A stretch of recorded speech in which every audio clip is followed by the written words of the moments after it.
So hello everyone, we are in our last meeting this year, and today we are going to talk about who was the spirit that communicated with Divaldo Pereira Franco and brought to us this wonderful books of the psychological series that we have been using together with Jungian knowledge, okay? I'll just start sharing my screen with you.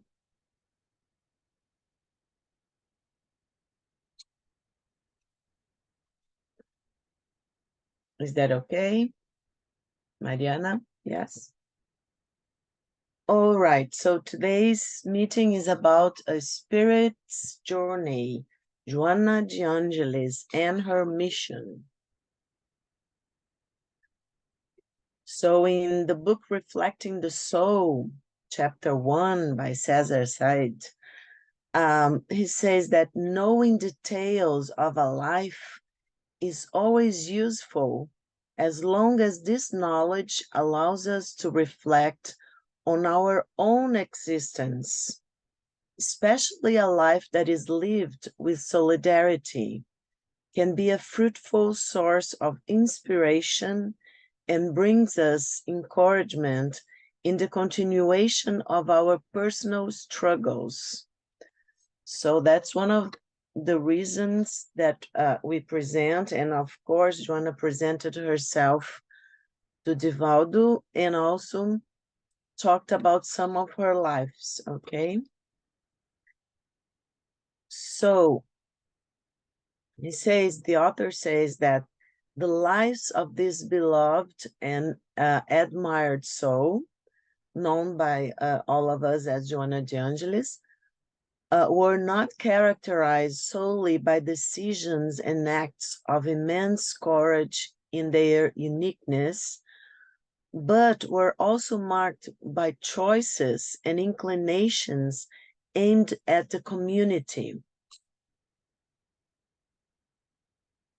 The religiosity that this heart developed over 2 millennia of struggles, sacrifices, and transformations that it sought to imprint on its own individuality, animating different personalities, is a religiosity more focused on a way of being than on a way of believing. It is more relational than devotional. And I think this is very, very important. We have been talking about this, right? That to educate ourselves, discovering ourselves. All this course this year is about self-discovery, right? We have talked a lot about some of Jung's major concepts, and Joanna uses a lot of them. But putting together, making a bridge between what we know about psychology in this realm, let's say, of that we are living at this moment in a personality with our physical bodies. So everything that we have developed as analysts and as psychologists, people in general, philosophers, reflecting about ourselves, about our lives, but also considering ourselves as spirits, immortal spirits, and the possibility of reincarnation and living different lives in different personalities. And how does that impacts our lives, our psyche, and our psychic dynamics, right? The dynamics of our unconscious. So we have been talking about all of that this year. And Joanna always says that it's very important not only to think, reflect about ourselves, but to work in our own emotions and especially change our behaviors, right? If you remember in the first meetings and for people that have been watching, or maybe is watching for the first time, the end. Some people like to skip to the end. So I strongly advise to go back to the first classes. Then you can all, take a look at what Joanna says about the energies of life, our will, our potentials of development. We have been talking about all of that. So it is very important, and that's the example that when we study everything that Joanna talked about, to devote about her different personalities, some of them, of course, different lives that she has lived, we can see, remember that we have been talking about the individuation process, how we become whole, how we, we put in a oneness, our different experiences. Not only, of course, we are talking about this life, individuation in this life, but when we consider the spirits, then we are talking also about, we could say, the individuation of the spirit, our spiritual path, our awakening for the richness, all the potentials of our souls, of our spirits also. And it's our awakening that we know that a lot of people are undergoing, because we are in times of transitions. We are in times of illuminating our shadows, individually and collectively, so that we can evolve together and vibrate in a different way, so that we can individuate together also, not only as individuals, but collectively, okay? And really go to what we call a regenerate world, where we don't have to suffer anymore to learn. We can learn by reflecting, by experiences, but without so much suffering. So to achieve that, we have to undergo the self-discovery. We have to undergo we have to find the courage to face our shadows, to face the truth in our hearts and minds, and to change behavior with ourselves and among all of us, right? So lives that a spirit that is, not that different from all of us, and that has undergone and is undergoing her own individuation process, it's very relevant as a model for all of us. As many wonderful souls, when they give us stories of their own past lives, stories of their own experiences of growth and enlightenment, we can really say, well, that's not that far from myself. I can achieve that too. If I struggle with myself, with my bad inclinations, let's say, with my shadows, I can achieve. So we all can achieve that. And it's very important when we talk about Jung's concept of religion, that we said that his concept of religion was not the Latin term religare, that it's to connect with something outside of ourselves. When we go to temple, churches, spiritual services, but when we connect to what somebody else is talking about, the transcendent one, about God, about the spiritual realms. But when I do the Latin term, that it's much more ancient, religere, with E in the end, that it's to reconnect with something within ourselves, the power that is within ourselves, our spiritual power, let's say, the richness, our spiritual potential, the light that is within ourselves, the knowledge that is within ourselves. So that was more the concept, Jung's concept of religiosity. And also Joanna's, okay? So what Cesar is saying here in this wonderful chapter, the first chapter of the book, Reflecting the Soul, it has Joanna is talking about religiosity more in a relational than a devotional way, okay?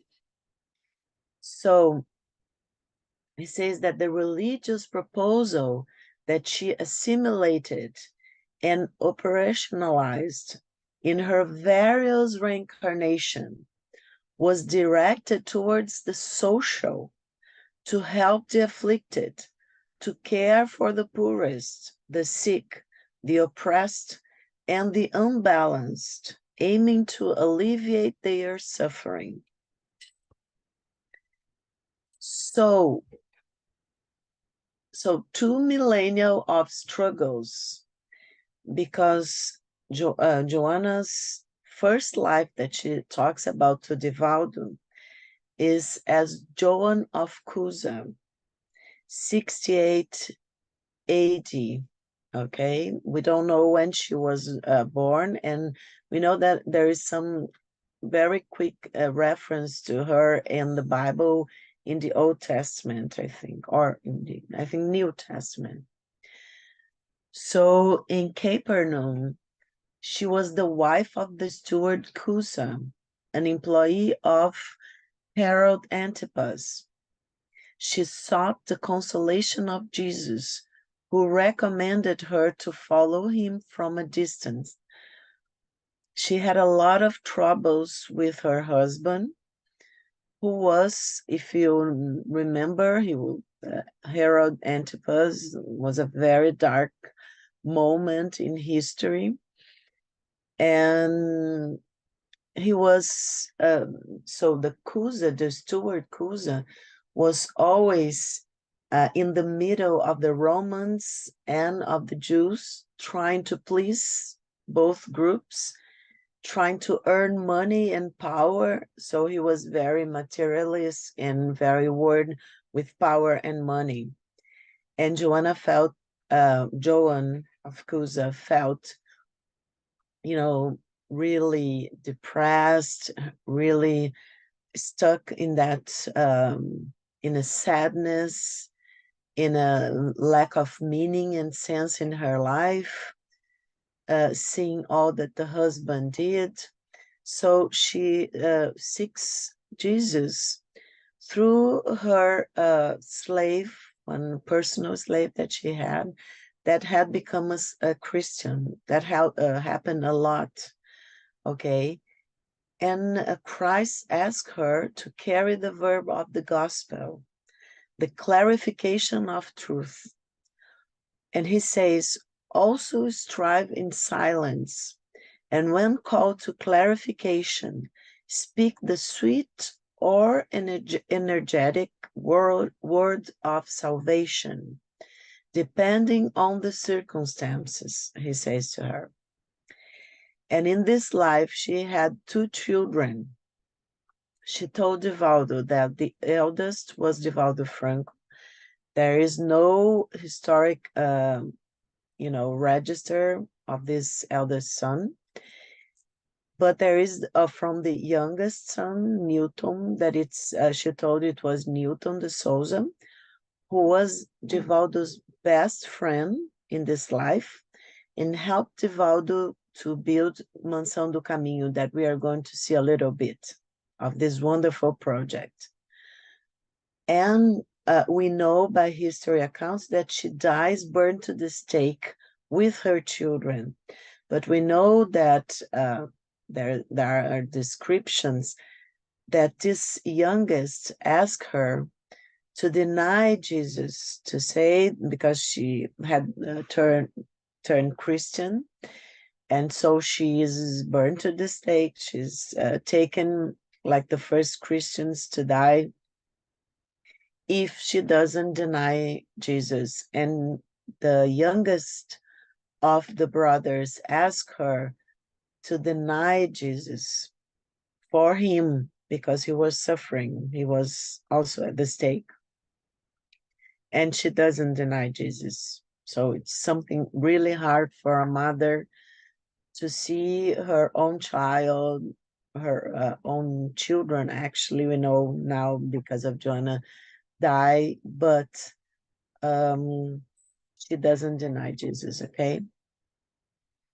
So the second life, but actually it's we have Divaldo told some people that this was the last incarnation that she told Divaldo about, because it was kind of difficult to talk about Clare of Assisi, because we know that it's a very relevant and important to Catholics, and she was kind of, going little by little. And this was during, I'm sure, many years that she started little by little telling him about her past lives, these past lives that, and also all in a context, that,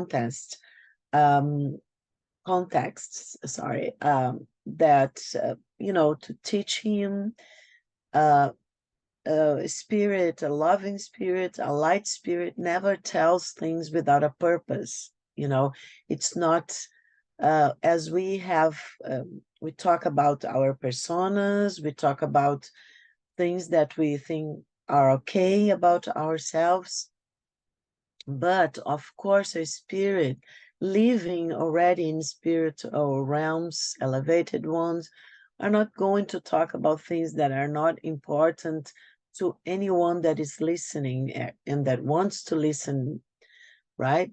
And important in a sense of awakening to the spiritual reality, to help us evolve, and never to talk about importance of anyone, because the importance that we have is the light that we carry, is the spiritual values that we develop.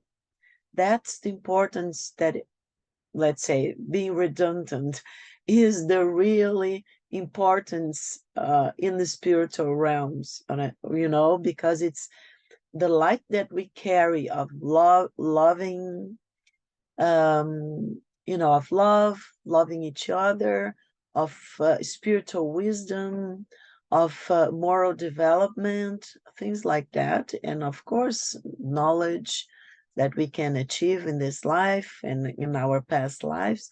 This is what is really important when we go back to spiritual realms, right? And everything else, the importance, our personas, the supposed importance, celebrities and things like that, or supposed achievement in this life that really don't matter for our spiritual purpose. They stay in this life, It's like, who cares, if it's not important to our spiritual evolutions, even ourselves, we are going to forget, oh, okay, this was that, only that belongs to that personality, but it's not relevant. So it's totally another mindset. So she knew that Clara of Assisi was very important, to Catholics, to different religions in this life of ours, still very material, even if we are struggling to be more spiritual, but to develop the reasoning and to accompany Joanna in her spiritual individuation, let's say. And so first we have Joanna of Cusa, and then we have Clare of Assisi. Of course, there are other incarnations probably, but not that relevant for our education, okay? So Clare of Assisi, 1192 and 1250 to 53 when she dies. She was a disciple of Francis of Assisi, known by all of us in the West as Saint Francis of Assisi. Was born in 1182 and died in 1226. Her example was of falling Francis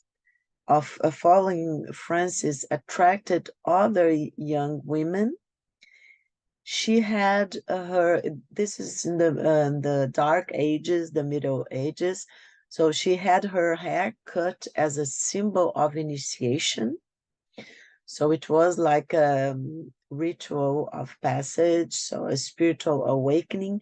And to have the hair cut, remember, women used to wear long hair, and it was, you know, a symbol of being beautiful, pretty, desire, femininity, things like that.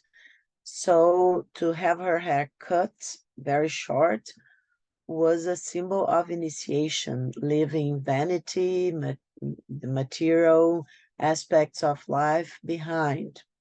And she founded the Order of the Poor Clares and became an abbess, maintaining the customs of the time, including sleeping on the floor and fasting.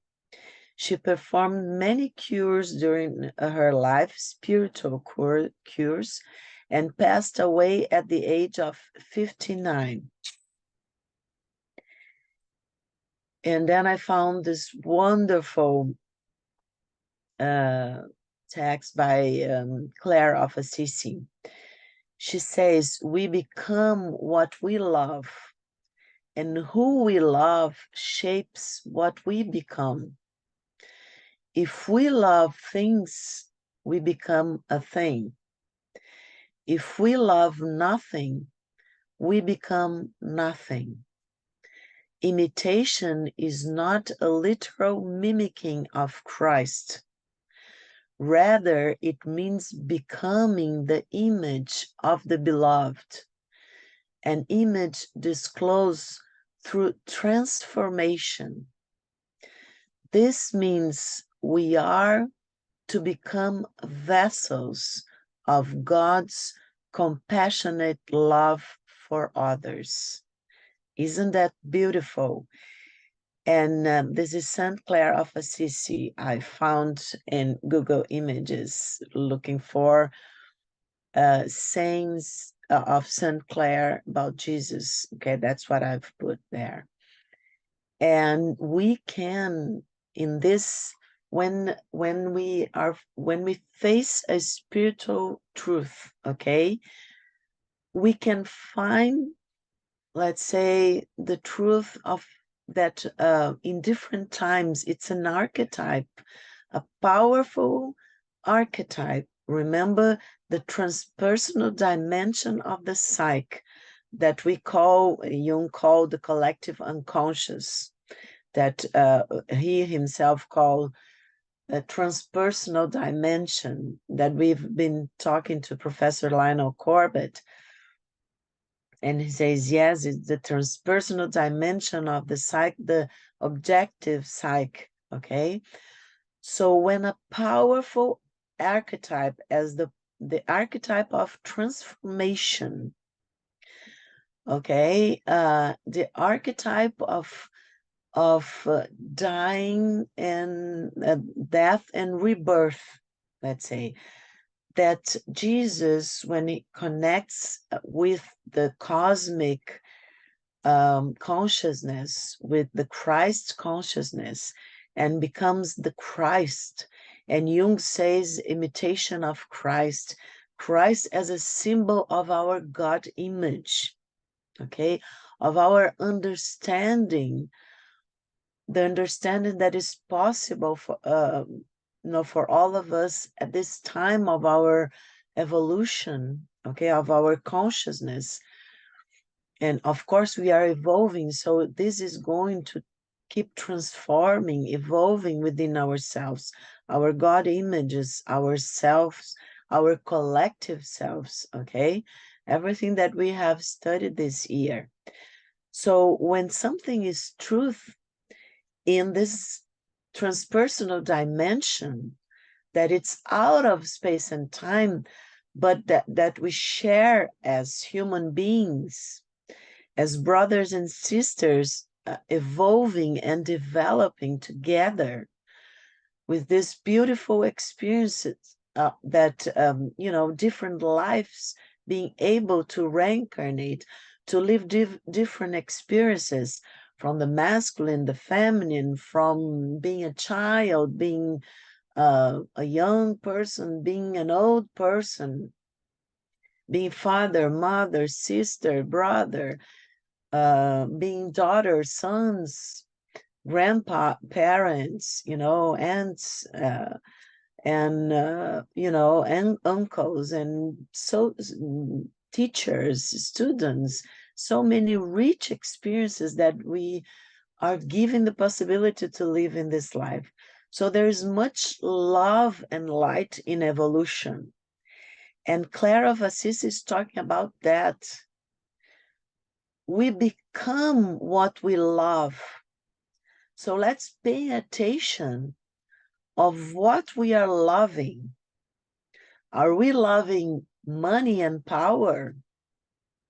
If we are loving money and power in this life, the material energies that, put us apart from each other, set us apart from each other, we become that.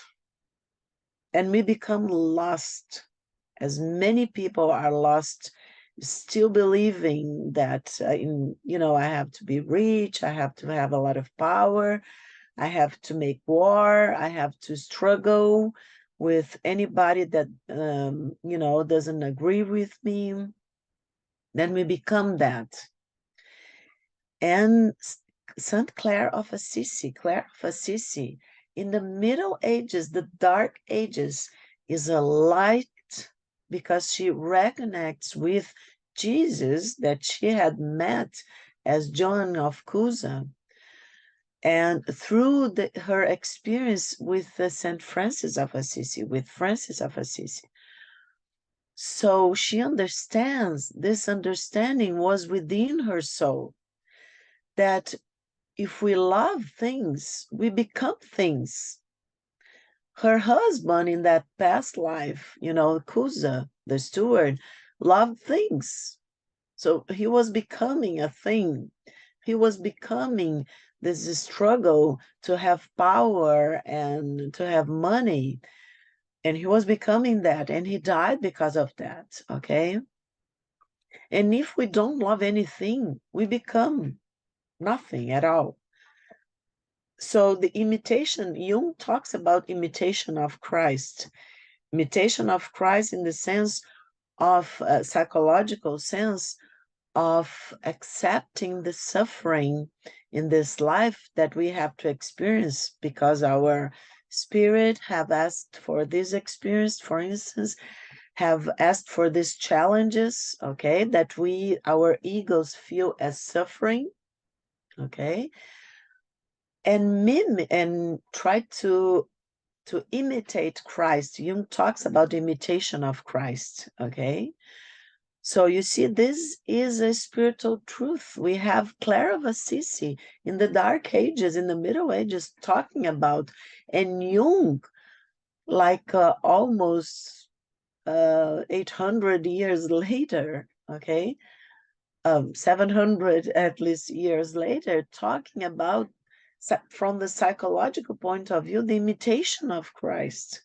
Okay, the imitation in what sense? Imitation of being accepting and holding these different powers that try to set us apart within ourselves. There's a struggle between what is still darkness or shadow within ourselves, and what is already light within ourselves that is trying to tells us, no, let's go this way. Let's have courage. Let's face our own darkness so that our light can grow and can shine even brighter, okay? So you see how different souls in different times of our history, in different periods, in different countries, doesn't matter, in different genders, okay, are talking about the same thing. Isn't that beautiful? Because it's a very powerful archetype. It's the archetype of unity. We say that the creation that we call God, the transcendent one, this source of creation that gives us life, gives us all these possibilities, gives us all this love and all this life, is within ourselves. So we can connect with this knowledge. It doesn't matter the space and time, as long as we try to reach it, try to reconnect, rebound with this source that it's also within ourselves, okay? Is manifesting in the depths of our souls, okay? So this means, as Clara of Assisi is telling us, this means we are to become vessels of God's compassionate love for others. So the alchemy has to happen within ourselves. Let's forget judgments.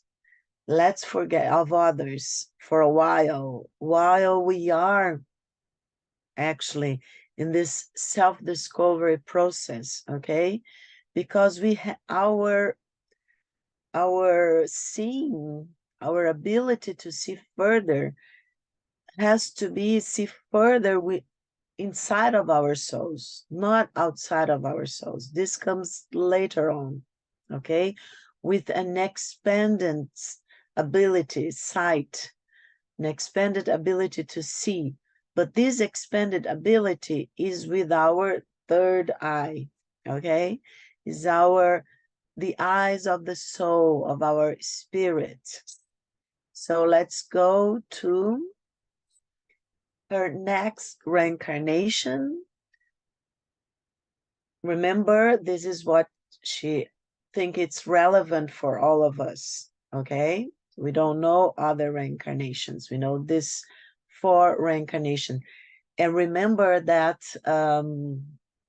actually the number 4 is a number symbolizes totality, okay, in the individuation process. So it's very important that we are dealing with a lot of symbols here, okay? This is not about celebrity, it's not about idealization of anyone. Least of all, and I'm quite sure Joanna doesn't want us to pay reverence, you know, she wants us to try to think of ourselves and to, you know, just tells us, well, I have been there and I'm still walking the path and I'm here with you all, okay? So let's do it together if we can, if we connect, and if people that are listening to all of this think it's relevant for their own spiritual awakening and their spiritual evolution. So the next reincarnation that she tells about is like Juana Inés de la Cruz in Mexico in 1651 and she died in she was born in 1651 and she died in 1695. This is her religion pseudonym of the Mexican poet Juana de Ramirez de Santillana. Sorry, I don't speak Spanish. The most that I can achieve is like we call here in Brazil a portunhol, that it's a mix of Portuguese with Espanol as we call Spanish, okay? Sorry about that, people that talk in Spanish. And we know that she was a precocious child. She attended classes from the age of 5. That was not common in that time. She became literate at the age of 6, and at the age of 12, she learned Latin in 12 classes, and Portuguese alone by herself. She was a poet with a great thirst for knowledge. She was tested at the age of 15 by professors at the University of Mexico. At the age of 16, she entered the convent of the Discalced Carmelites, and that they were very ascetic, and there was a ascetic rigidity, we know that. And she was considered, as Juana Inés de la Cruz, she was considered the first feminist in South America, okay? And so she founds the order of San Jerome of the Conception as Sor Joana Inés de la Cruz, and she lived in a comfortable cell surrounded by scientific books and musical instruments. She studied she studied a lot. She wrote her poems, essays, dramas, religious plays, Christmas carols, and sacred music in that life. European and New World intellectuals visited her to exchange knowledge and experiences. She was known as the library nun. And in 1695, she gave up her intellectual activity and went to take care for her religious sisters that were with the plague at that time. And then she succumbed at the age of 44, okay?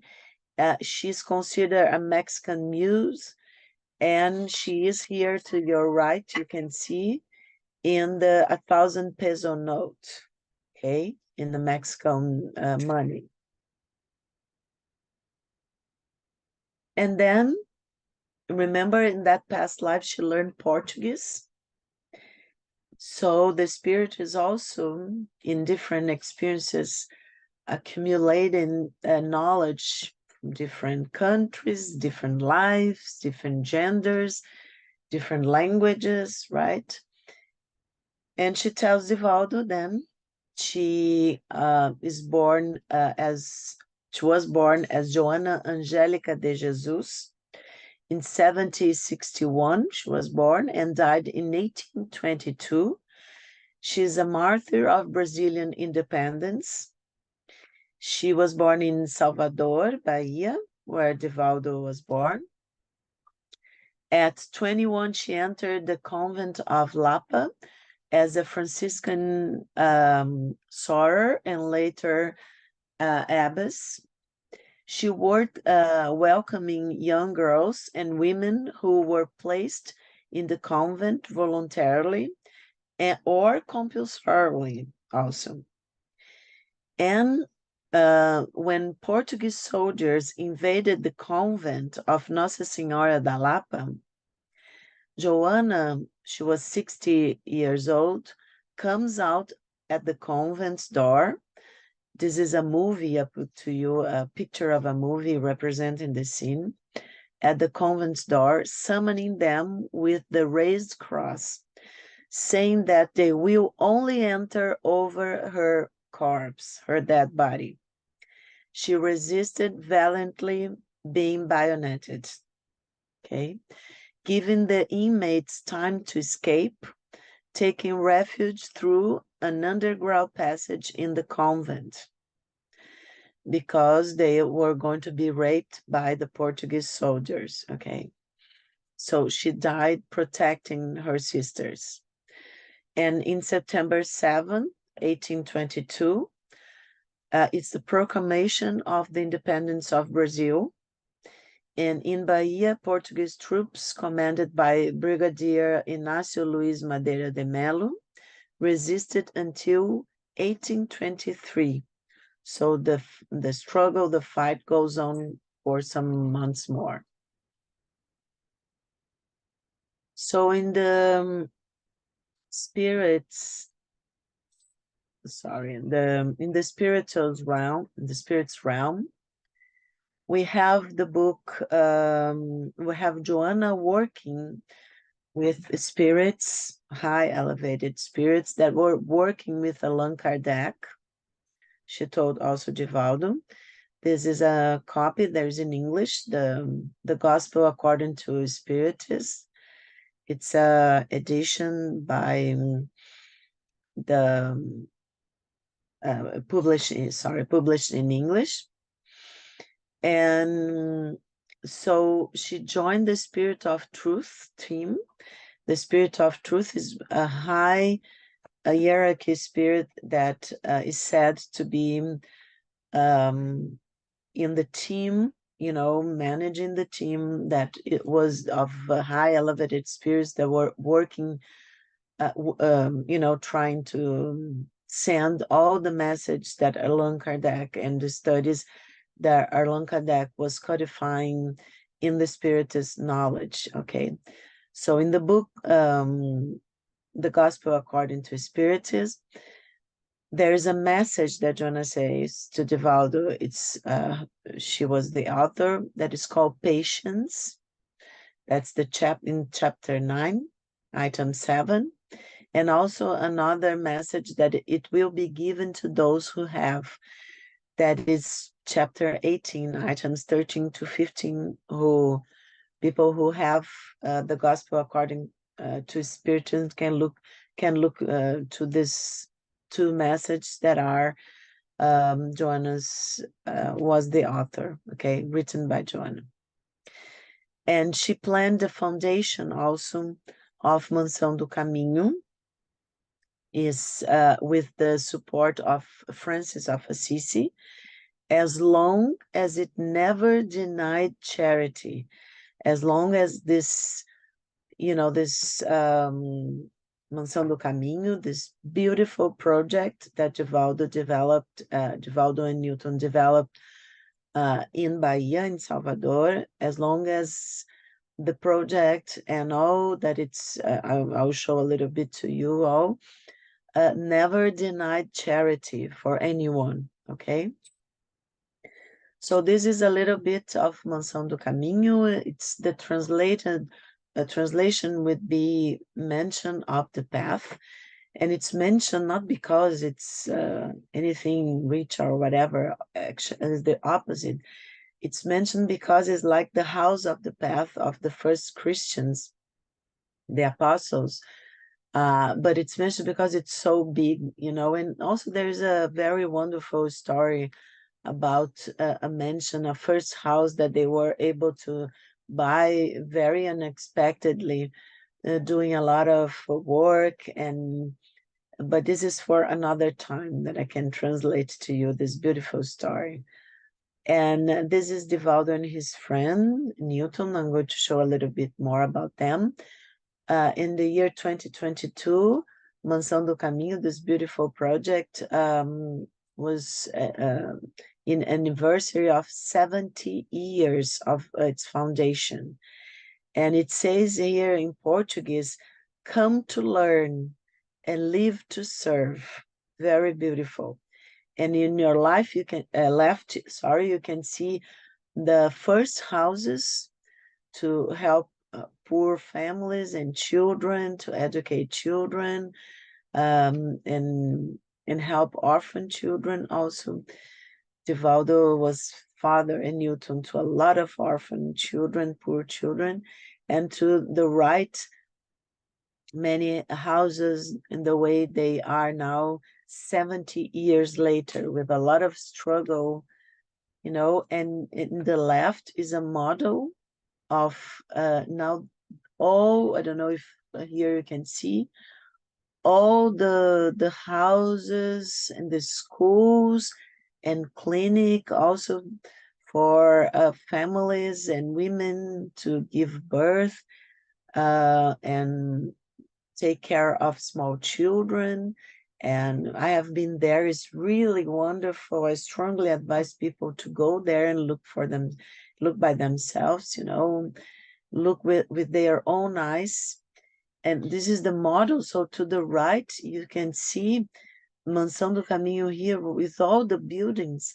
And then a lot of, you know, all that surrounds is a very poor area of Bahia in Salvador. So it helps, you know, with food and health and education, all this enormous community that surrounds it, doing a lot of charity. I'm quite sure, you know, we enter there and we really learn a lot. We feel the energy of a spiritual project, that it comes from above, let's say, comes from very elevated spiritual realms, and can be materialized here in this world by people of goodwill, of the that struggle to maintain, as Divaldo and his brother Newton, to maintain the right vibration, to work with their own shadows, to make their own lights stronger, and so vibrate in a way that can, you know, really work with spirits,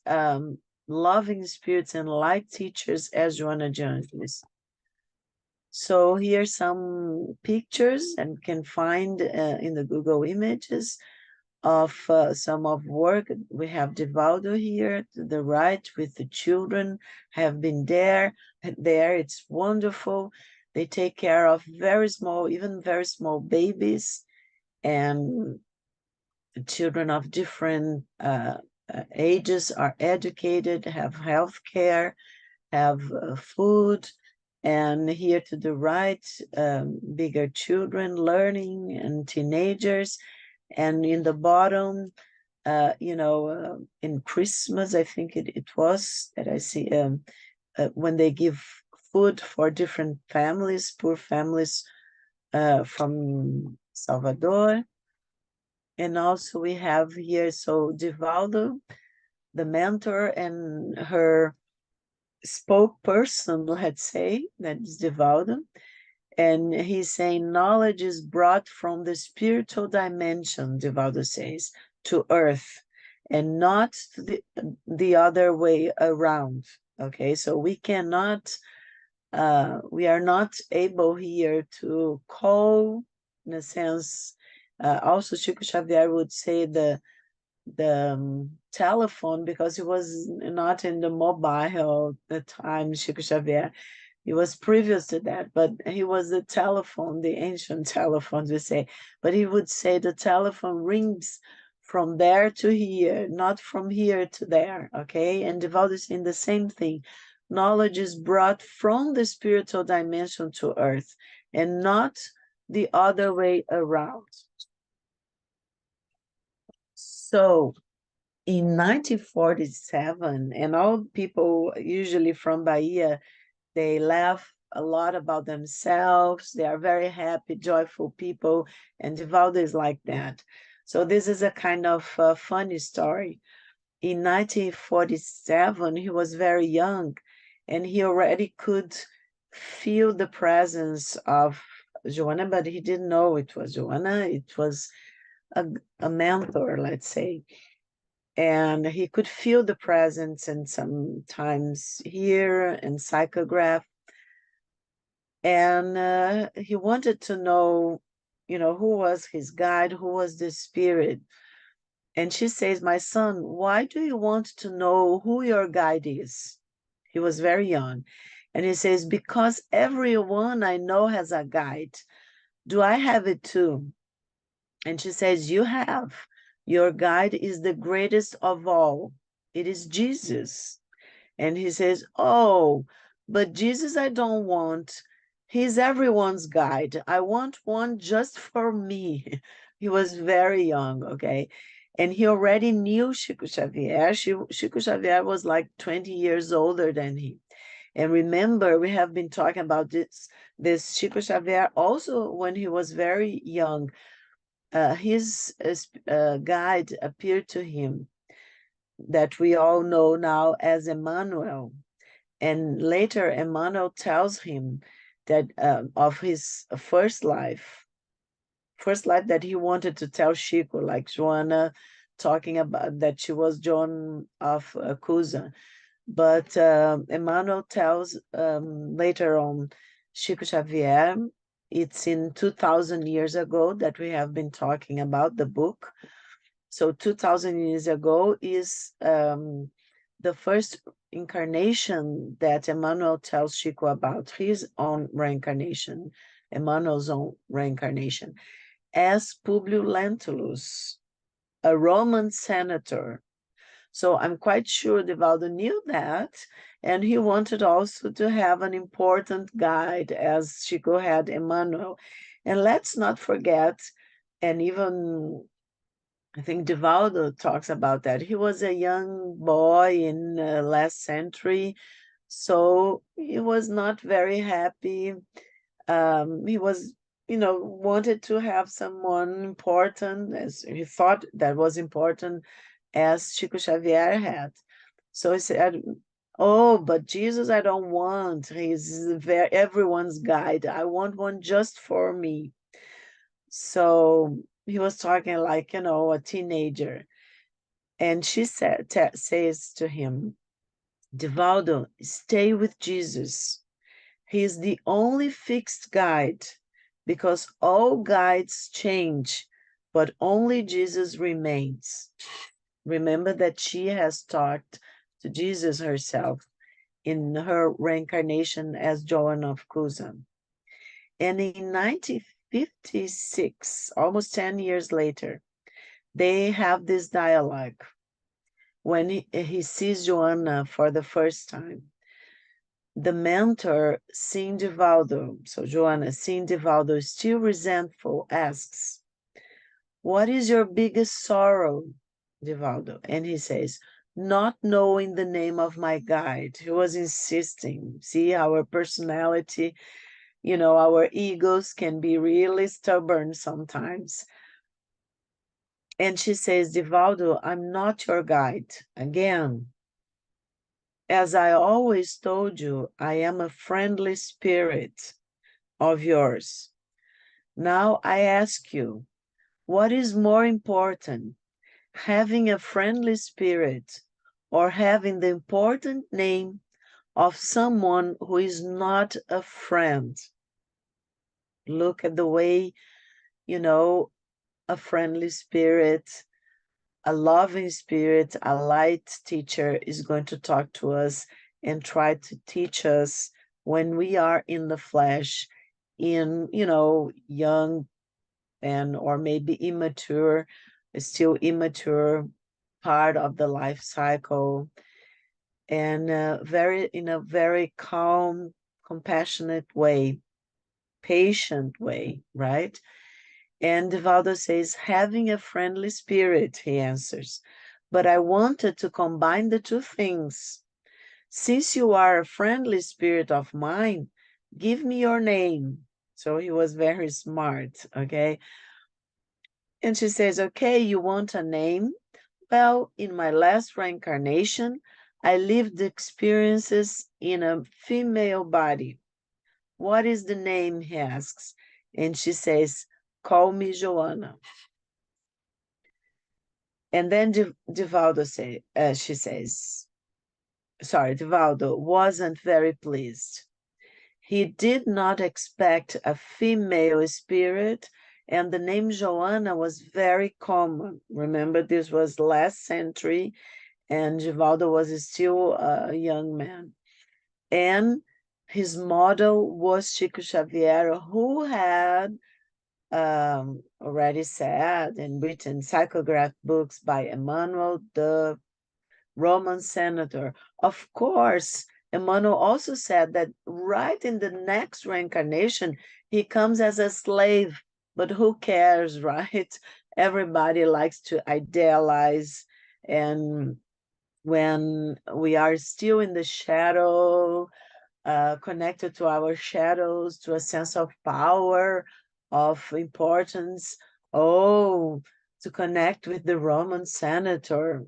Well, he learned much more being a slave later on, and actually was the beginning of his individuation in the wonderful book 50 years later.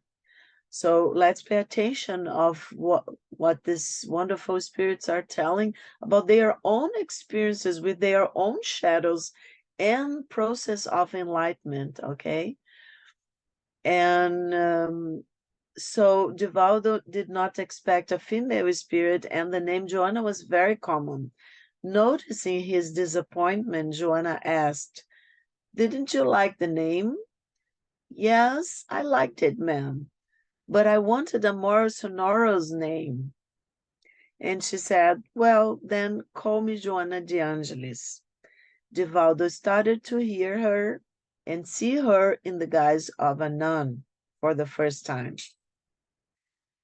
So I also wanted to point out that being a nun, okay, it's Divaldo was a Catholic when he was very young. He was from a very Catholic family in Bahia, okay, the state up in the north of Brazil, actually where Brazil starts. And the thing is that, so I'm quite sure that Joanna presents herself as a nun, not only because we have seen that being a nun actually was a way for women in the past to have access access of knowledge, to knowledge, to information, possibility of studying. You know how she studied a lot in her Mexican life because she was able to have a library to have books. And so this was important, quite important, I think, not only because of the connection of with Clare of Assisi, so not because of, you know, religion as we lived in a, you know, in a very close-minded way up until recently, and some people still believe and still live this kind of religion, but because it was important in the lives that she lived, okay? So I think this is very important because a lot of people like very much to imagine Joanna as a nun, but she appears to Divaldo, he talks about, you know, in a light dress, you know, in a white dress, very common, very simple, and many times not as nun. But I think that was like strategic and also a connection and a model for her to tell all of us the different lives that she lived. Okay, so Joanna writes the psychological series, and we have here 16 volumes that are being translated to English. 50 years of, some of them have already been translated and are being, you know, retranslated or work better, and being a new edition is coming in a few months. So look for that. So 50 years of studying psychoanalysis, psychology, and psychiatry in the spiritual world, she tells Divaldo.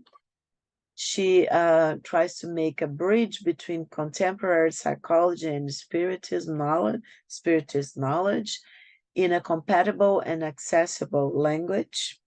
Accessible after we study a lot, but she knows we have to study because it's a strategy, people, because it's getting knowledge. We learn about a lot of psychology and about ourselves. This meetings, this course this year was all about self-discovery, because we have to learn a little bit of Freud, a lot about Jung.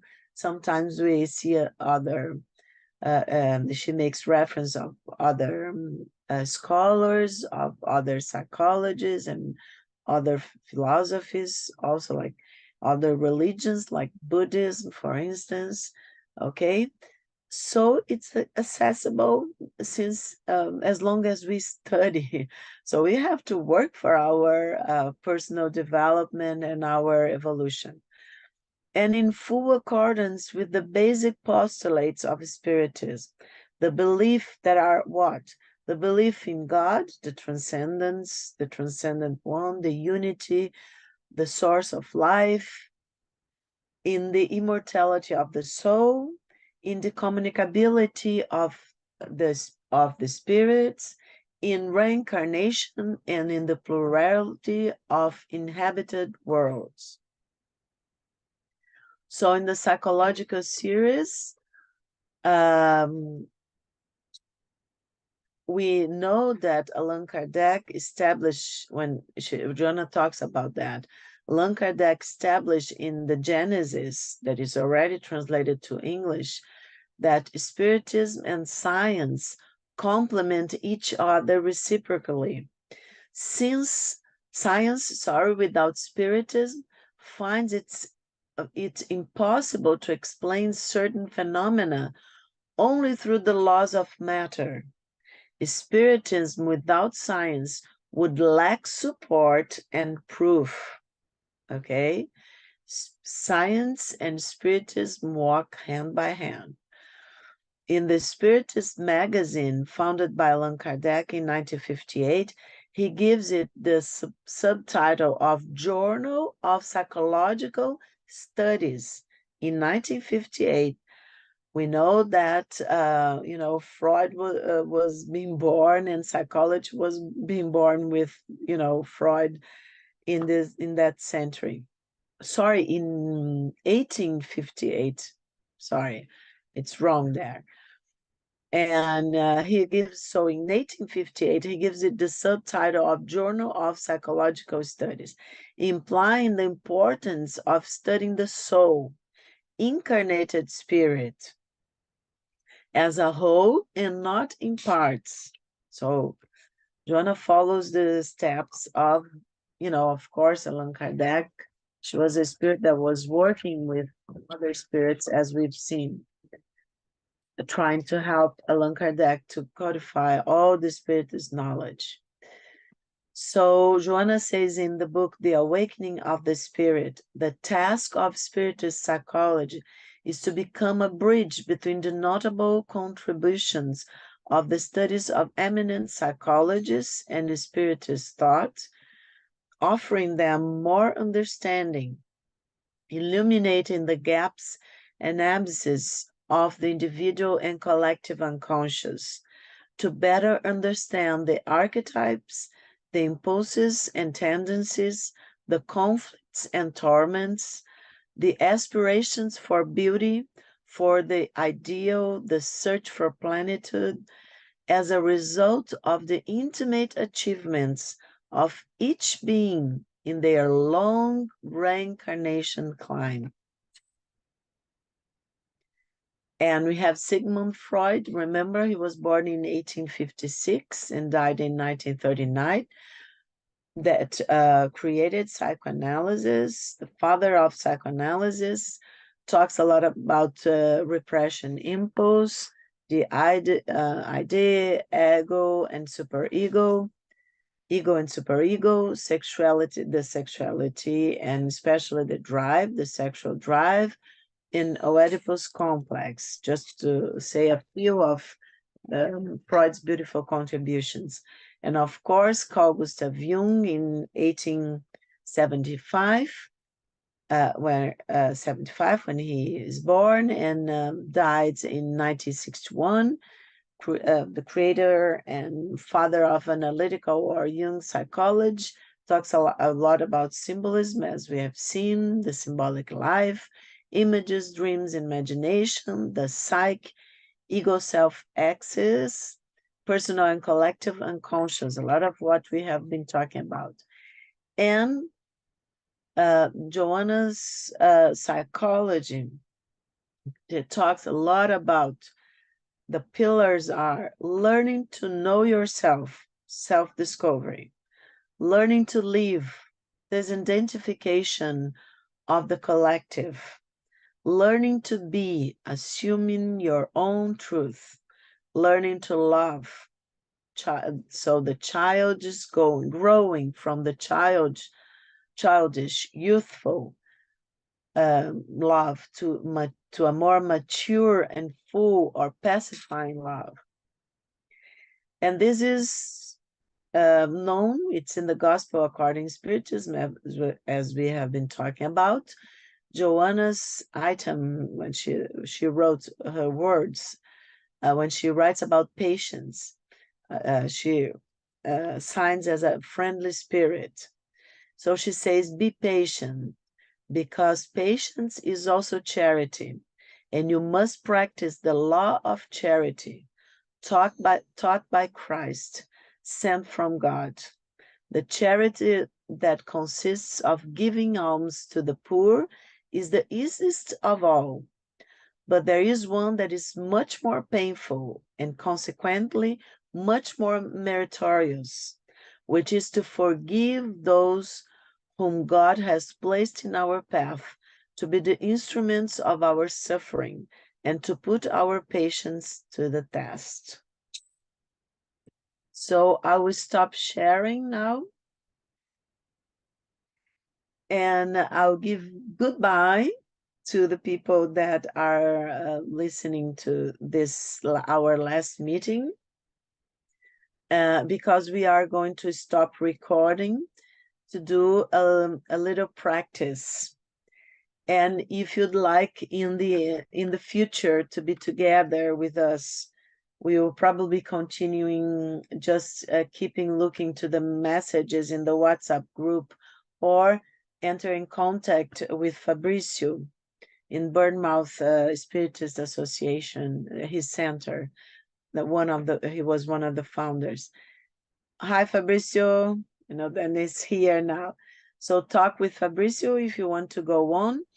And we are going to do some spiritual exercise that I'm sorry cannot be recorded from this point. So everybody that wants to be in the spiritual exercise, just keep with us. And people that are at home, I'll give you a goodbye and hope to see you next year with Fabricio, right, Fabricio? Yes, thanks, Anahy. So we just stop recording.